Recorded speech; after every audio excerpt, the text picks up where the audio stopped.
So it would definitely be nice if being a Christian meant no suffering, wouldn't it? Wouldn't that be, this is your ticket out of suffering? You become a Christian. Well, not only do Christians suffer the normal types of suffering that everyone in the world does, things like health issues and relationship problems, financial concerns, we get extra. Sort of like, wait, there's more.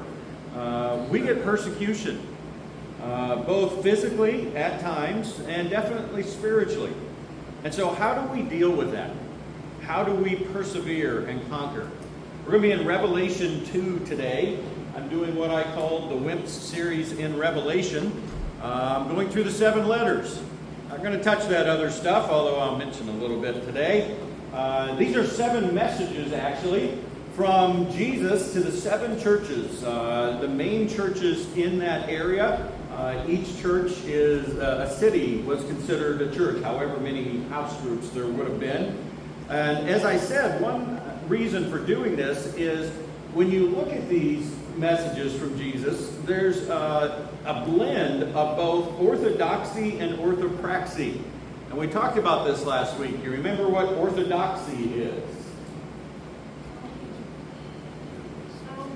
Sound teaching. So in the way the word is, ortho means straight, right, in the sense of correct. And doxy, again, the easy way to think of it is doctrine. So right doctrine. And orthopraxy is, if the one is right doctrine, the other is right practice, living. Yeah. So he did that blend because it's very easy to elevate one and ignore the other. There are some people, and even you could say some groups of churches, that are very well known for, being very much people of the Word.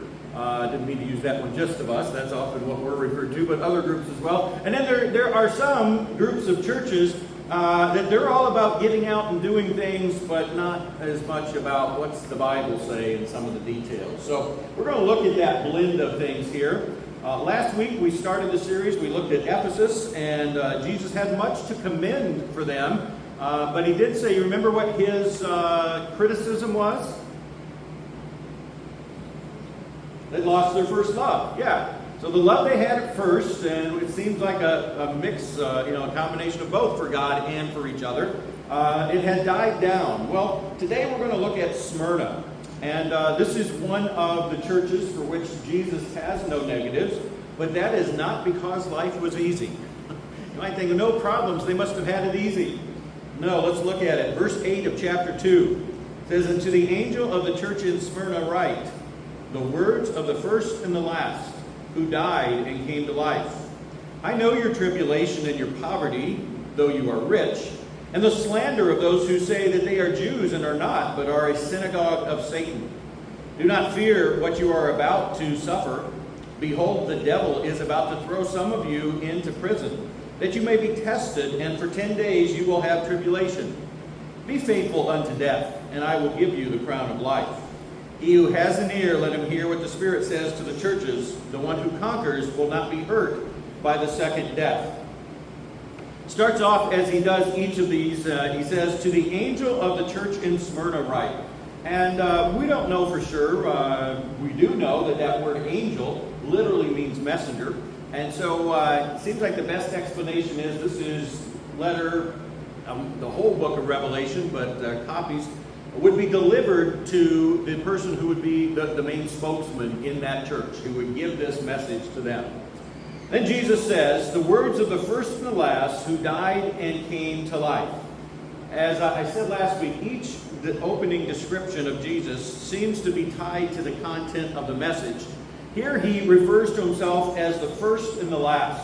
And, one connotation of that is sort of the idea, I've been here from the beginning and I'll be here till the end. There's also the idea of there's nothing I haven't seen. I've been around. There's nothing I haven't seen and experienced. And that's good for us to know. It helps us to know that. In Hebrews chapter 4, it says, "For we do not have a high priest," talking about Jesus, "who is unable to sympathize with our weaknesses, but one who in every respect has been tempted as we are, yet without sin. So if Jesus, and now realize God as God understands everything, but still for us, from our perspective, it helps to know Jesus lived on this earth and he went through the same things that we go through, including the same temptations and the temptation that comes from persecution. He experienced that during his life, and he remained faithful. And so it gives us an encouragement. It gives us help to know that he understands. It says, who died and came to life. That's pretty select company there. Not many people have died and come back to life, though there have been a handful in Bible times. But he's the only one who didn't die again. He's the only one. And that inspires some confidence as well. Again, even regarding death. Jesus can say, been there, done that. All right? Yeah, I know what it is. But more than that, Revelation chapter 1, and I'll put it up there so you don't have to turn back. It says, fear not, Jesus speaking again, I am the first and the last, and the living one. I died, and behold, I am alive forevermore. And I have the keys of death and Hades. So there's that idea again, I'm alive forevermore, not going to die again. And he says, I have the keys to death and Hades.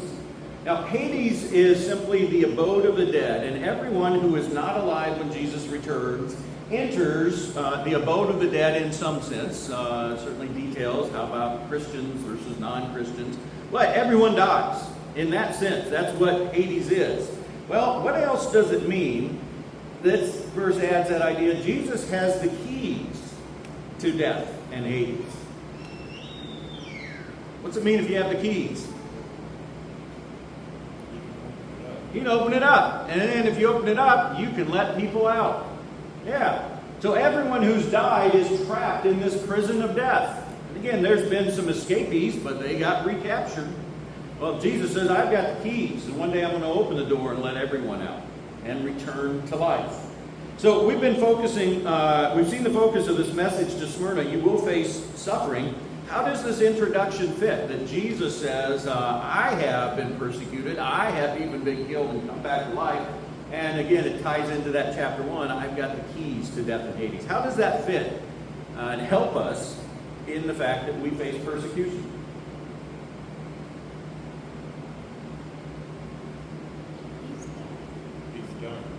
He's done it. Yeah.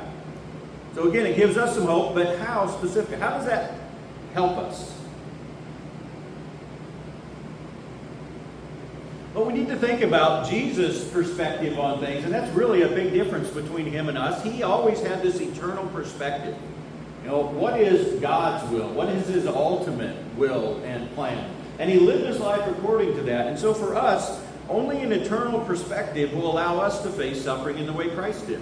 If all we're focused on is the here and the now, which is when the suffering's happening, we don't have much hope of overcoming that. But if we can look forward to what's coming, and even as we're going to see, look at what that suffering can do for us now in light of God's will for us, that's what's going to help us. So let's dig in with that. Verse 9 goes on to say, I know your tribulation and your poverty, though you are rich, and the slander. So 3 different types of trials that they were enduring. The first is tribulation, and that does seem to be persecution specifically because of their faith. The next is poverty. Now, that could be a consequence of persecution in that culture. It may have harmed their businesses, their livelihoods, their ability to trade. But notice he says, but you are rich. What's that mean? You're poverty, but you're rich. Can you be both? Yes. Yes? Okay, yeah, take the easy answer. I'll let someone else finish for me. Wow. Rich in faith. Yeah, there you go. What is it? We have this eternal reward waiting for us. You know, beyond comprehension in terms of its value, we are rich. But they were going through physical poverty. And then slander. Those are false charges. They're misrepresentation. And he goes on to add in verse 9, slander of those who say that they are Jews and are not, but are a synagogue of Satan. Now, there were a large number of Jews in Smyrna, and we know that Paul, no matter where it was often opposed by Jews. He'd go into town and go to the Jews first, and, and a group of them would be thrilled to hear him. And the leaders would say, no, time to get rid of this guy.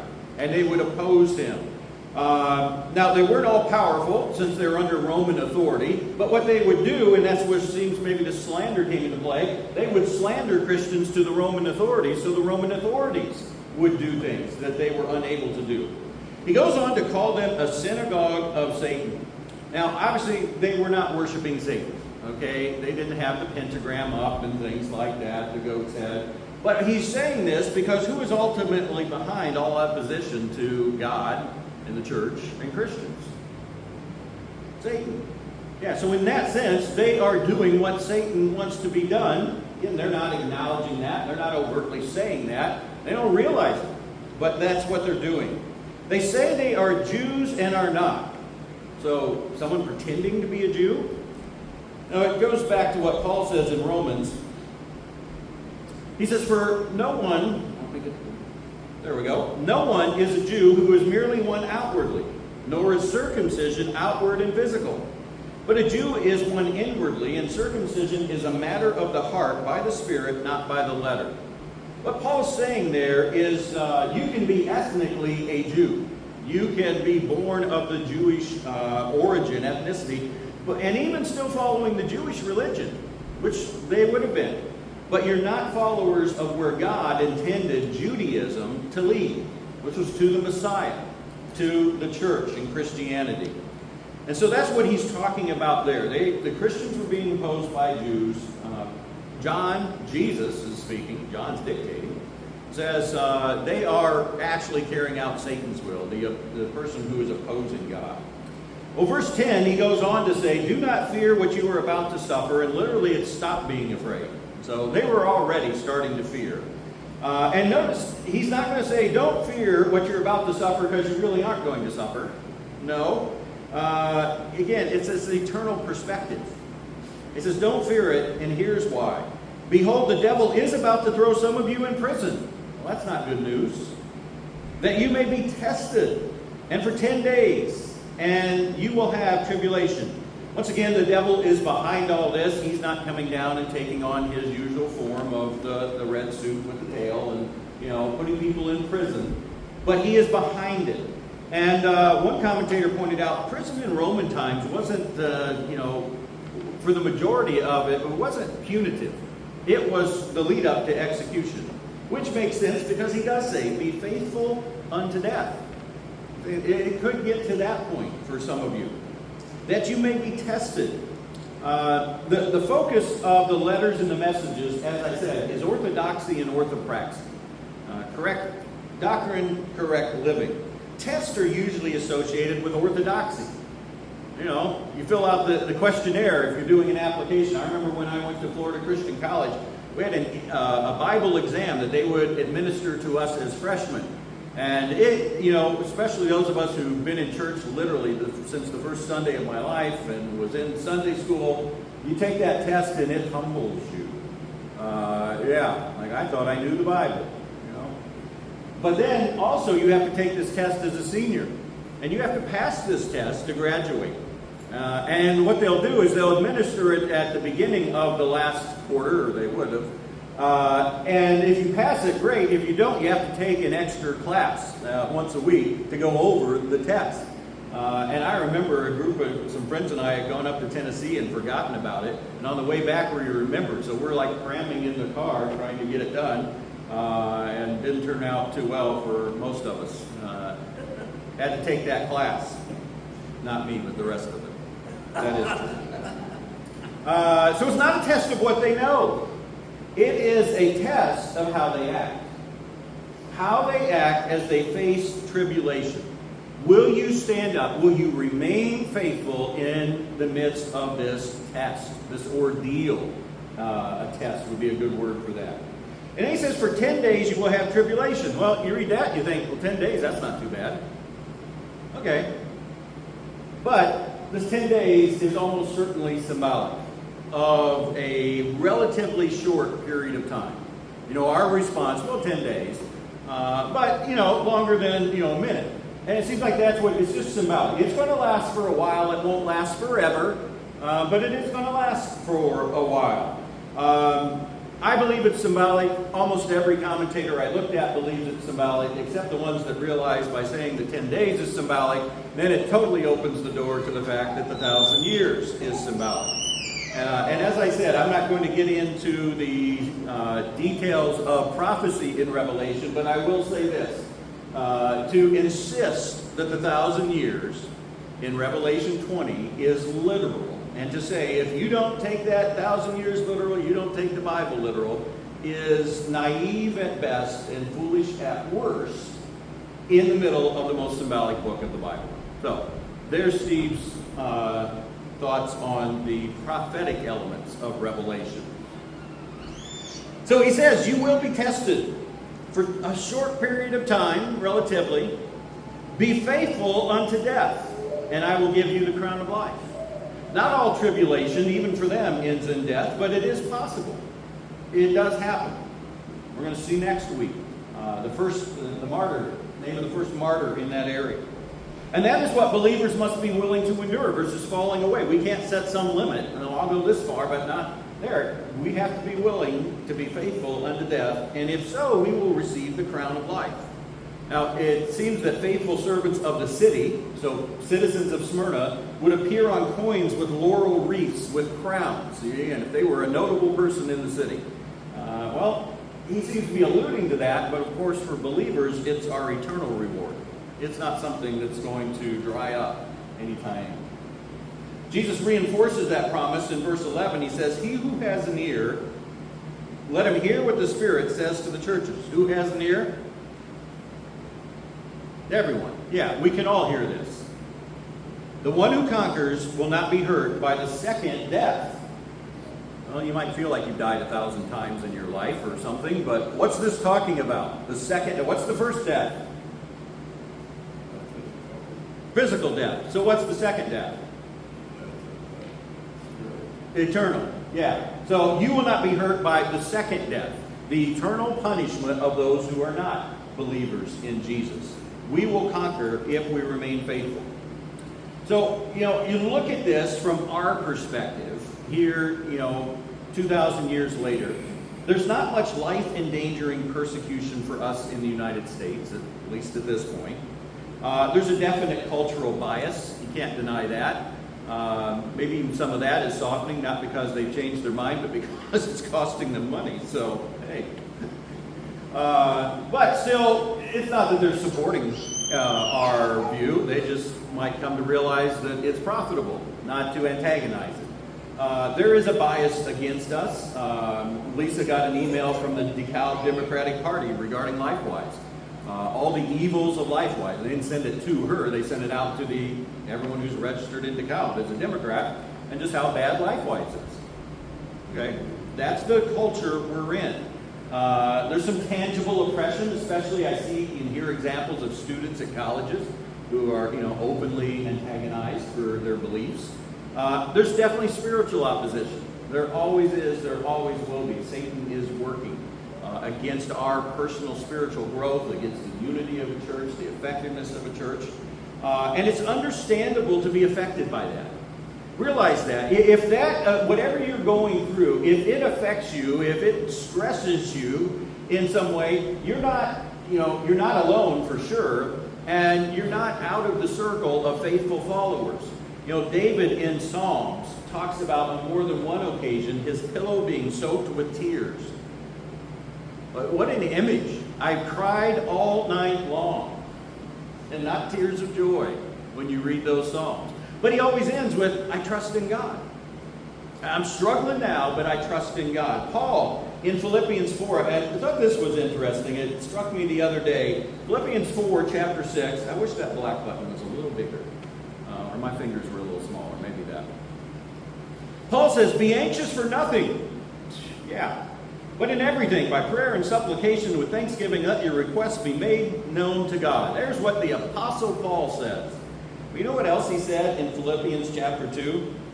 He says, therefore I have sent Epaphroditus all the more eagerly, so that when you see him again you may rejoice, and I may be less concerned about you. Now, those are two different words, but they overlap. Paul's saying, I have some moments of concern. In fact, he includes it in his list of the pressures he's faced, the shipwrecks, persecutions, and at the end, he says, there's the concern I have for all the churches. That puts pressure on me. And so you have to look at these sometimes, I believe, as not the initial response. You know, when something hits, it can shake us. It can get us stressed and depressed and many things. But getting back to the goal of, as David says, trusting God, as Paul says, being anxious for nothing and turning all of my requests and concerns over to God. That's the goal to get to. And sometimes it takes help. That's why we live this life together, or we should. It's also understandable to ask why. God, why do you let these things happen? It is one of the most common questions about God from believers and unbelievers. You know, it is probably, I would say the number one reason, the number one listed reason. I'd say the number one reason people don't become Christians is they don't want to follow God. But the number one maybe spoken reason is, you know, if there's a God, why is there so much suffering in the world? Well, there is a general answer. The first is to draw us closer to God. If you've had young children, can you think of times where maybe they were afraid, and what do? They get close, they grab your hand. Yeah, it should have that effect with us. God, I'm concerned now. We come closer to Him. I want to be near you. I want to be with you. And the second is to strengthen our faith in general. Both of those are possible. To draw close to God and strengthen our faith, they would seem to go hand in hand. But it depends on our response and our attitude. James chapter 1 says, because you know that the testing of your consider it pure joy, my brothers and sisters, whenever you face trial of many kinds. He's going to go on to say something, but if we don't consider it pure joy, what he says won't apply. We have to face it in that way. And how do we have that needed attitude? Well, that's where he goes on to say, because you know that the testing of your faith produces perseverance. Let perseverance finish its work so that you may be mature and complete, not lacking anything. In other words, he says, when we face trials with a positive attitude, with joy in the fact that it can bring us closer to God and strengthen our faith, then it does have that effect. It helps transform us now. It helps change us. And also, he says, how do we have that needed attitude of facing these trials, seeking to grow from them? Well, he goes on to say, blessed is the man who remains steadfast under trial, for when he has stood the test, he will receive the crown of life, which God has promised to those who love him. What's the crown of life? Symbolic of heaven. Yeah. So he's saying it's not only if I face these trials with an attitude of growth, I can grow, but if I face these trials that way, eventually that life of faithfulness, it's not me earning my way into heaven, we know that, but me remaining faithful my whole life, I will end up in heaven with the crown of life. All right, so that's what Jesus said to this church in Smyrna.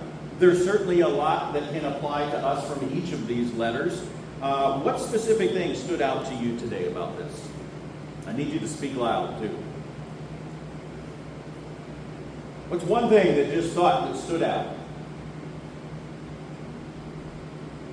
Kim, Jerry, and Lisa aren't here, so you got to put in extra effort today. They're our talkers. What's that? We are going to go through some trials. Yeah, that should have stood out to you. Like, that was pretty obvious. We are going to face them. It's going to happen.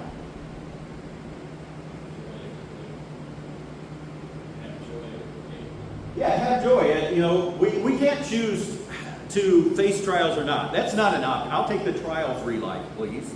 That was not an option. Our choice is how we face it. I remember hearing about the Stoics who used to think, Stoics was that Greek philosophy. They just dug in their heels. Life, whatever's going to happen is going to happen.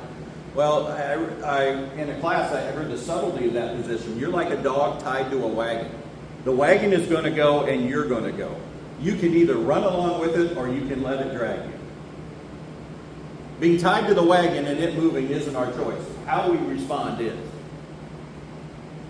Other things that stood out to you.